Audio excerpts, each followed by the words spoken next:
Ons begin nou met 'n nuwe hoofstuk vir graad 12. Dit is nou ons momentum en impuls. Soos ons nou ons momentum gaan begin, gaan ons nou eers met spoed en gedagte elke keer aanhou. So kom ons dink gou 'n bietjie hierso aan massa. Wanneer ons loop oor 'n straat en loop verby die mense en daar is 'n muskiet wat na ons toe vlieg, gee ons nie eintlik om oor die muskiet nie weens sy massa. Maar as 'n bewegende voorwerp, nou dink ons aan 'n bietjie iets anders. As 'n bewegende voorwerp met 'n groot massa is moeiliker om tot stilstand te bring as 'n voorwerp met 'n klein massa wat dieselfde snelheid het. So ons moet 'n bietjie dink hierso aan massa. So massa het redelike groot invloed. Dan dink ons gou 'n bietjie aan spoed. Ons weet dat die massa van 'n koel is klein, maar ons is bang vir as iemand vir ons skiet met 'n koel, so daardie ding, omdat dit ons kan beseer weens dit 'n hoë spoed het. Dit is moeiliker om 'n voorwerp wat klein massa en groot snelheid tot stilstand te bring as met 'n klein snelheid, soos ons nou al gedink het aan die muskiet. So hou in gedagte die hele tyd die massa en die spoed werk saam die hele tyd. So as die spoed verhoog, dan sal die momentum en al daai goeters verhoog. So ons gaan 'n bietjie nog kyk na dit. So daar's 'n definisie wat van die eksamenriglyne afkom. Dis 'n definisie wat julle so woord vir woord moet vir ons gaan neerskryf. Die definisie is die produk van 'n voorwerp se massa en sy snelheid. Jy skryf hom net so neer. So as ons daaraan dink, momentum kan gesien word as die beweging van 'n voorwerp. So ons gaan heeltyd werk met spoed en massa, so daar's heeltyd beweging tussen hulle. Daar is 'n klein nota vir spesifiek vir momentum. Ons werk met reguitlynige beweging. Bedoelend 'n voorwerp sal of links beweeg of regs beweeg of albei sal links, albei sal regs of hulle sal op of hulle sal af beweeg. Maar ons sal nooit vir julle vra soos of hy op 'n skuins gaan. Hy's besig om 'n eksponensiële vorm en ons gaan dit glad nie doen tydens momentum nie. Nou dat ons gekyk het dat spoed en massa redelik nou saam met mekaar werk, nou gaan ons kyk na die formule vir momentum. Die formule is P is gelyk aan M maal V, soos massa maal snelheid, soos eintlik wat ons definisie vir ons sê. So P verteenwoordig momentum. Hy het 'n eenheid genaamd kilogram meter per sekonde. Massa, ons M wat ons nog altyd ken, is in kilogram. Kyk mooi, ons kan vir julle dit in gram en milligram gee, meestal van die tyd is dit gram. As dit in 'n kleiner massa is, soos kom ons sê byvoorbeeld nou die koel, jy moet hom verander na kilogram toe. Dan het ons snelheid. Snelheid is weer meter per sekonde en as jy daarna by mekaar gaan dink, as jy daai twee met mekaar gaan maal, massa maal snelheid, massa kilogram, snelheid meter per sekonde. Momentum word beïnvloed, so daar's nie een of twee goedjies hierso. So die momentum kan beïnvloed deur sy massa, soos ons net gesien het met die muskiet en met die koel, en ons momentum kan ook beïnvloed word deur die snelheid. Maak net seker asseblief, snelheid is 'n vektor. Momentum is dan ook 'n vektor, so jy gaan vir my grootte en rigting moet gee. As ons vir jou spesifiek sê, bereken vir my die grootte van die momentum, dan gee jy vir my net die getal 10 meter per sekonde. As ek vir jou sê bereken die momentum, dan moet jy outomaties weet, ek het jou nie beperk nie, ek het jou gesê jy moet vir my die grootte en rigting gee.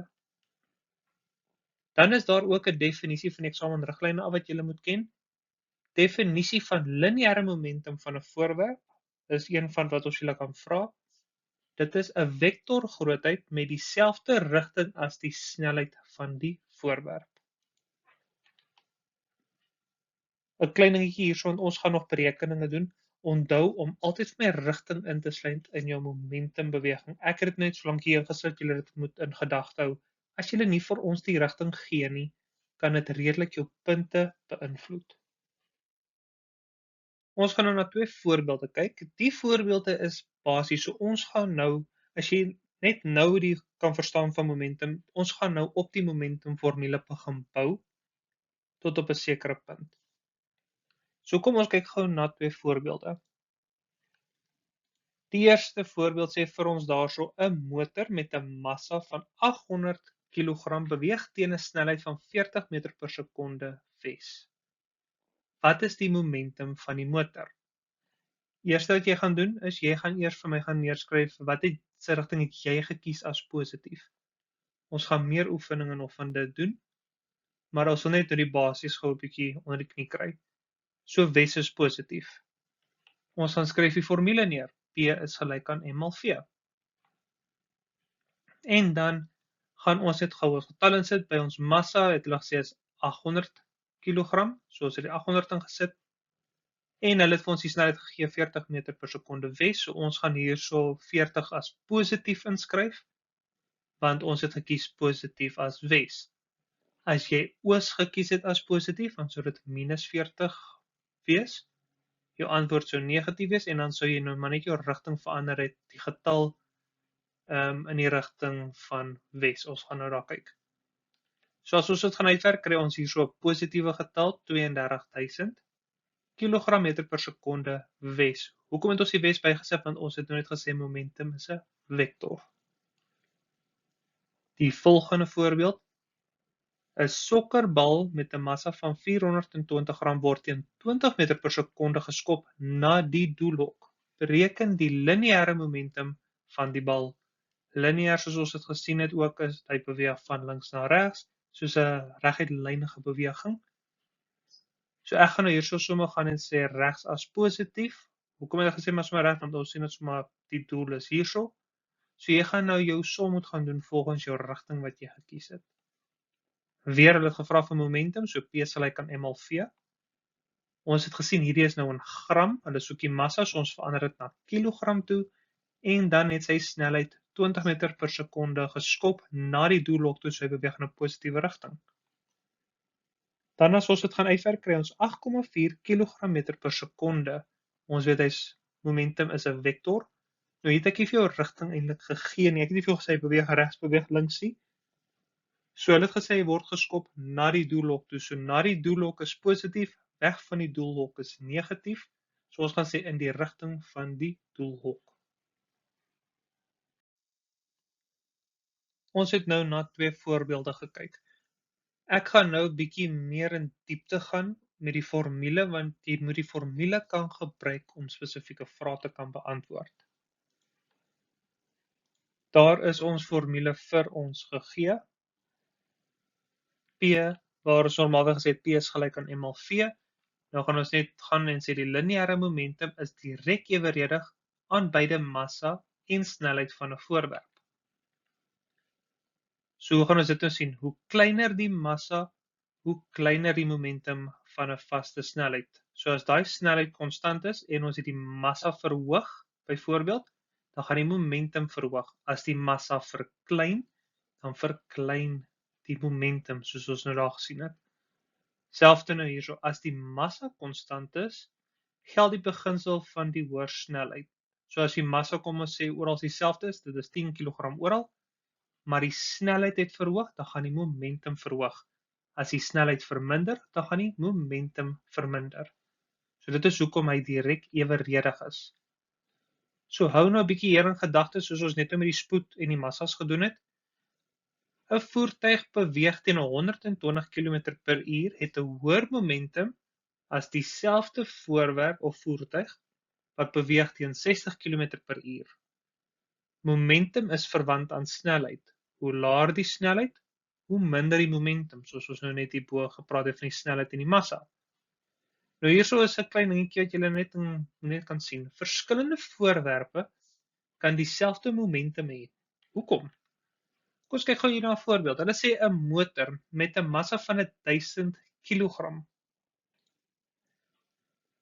het 'n snelheid van 8 meter per sekonde. Partykeer kan ons hom vir jou gee op so 30 km per uur. Jy moet kan weet hoe om van kilometer per uur na meter per sekonde toe te gaan of van meter per sekonde na kilometer per uur. Gaan kyk in die ander video's, ek kan sommer nou weer sê, om van kilometer per uur na meter per sekonde toe te gaan, deel jy met 3.6. As jy van meter per sekonde na kilometer per uur toe wil gaan, dan maal jy met 3.6. So hulle het vir ons hierso gesê, met die snelheid van 8 meter per sekonde, ongeveer 30 km per uur oos. Die lineêre momentum van die voorwerp is dus, so ons weet momentum is P gelyk aan mL/v. Ons weet sy massa is 1000 kg en sy snelheid is 8 meter per sekonde oos. As ons dit gaan uitwerk, kry ons 8000 kg meter per sekonde oos. Nou kyk ons sommer na 'n voorbeeld van 'n motorfiets. 'n Motorfiets, ook besig om oos te beweeg, het 'n massa van 250 kg wat nou teen 32 meter per sekonde beweeg. Wat is sy momentum?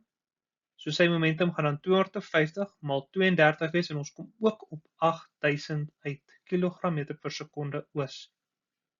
So hulle sê hierso verskillende voorwerpe, so daai ene is 250 gewees, hierdie ene was 1000, kan dieselfde momentum hê ongeag soos hulle snelhede. So hou maar net daai elke keer in gedagte. Ons gaan nog leer van elastiese en onelastiese botsings, so dit is waar dit meer in berekening gaan gebring word as ons moet gaan bereken of kinetiese energie verlore gegaan het of nie.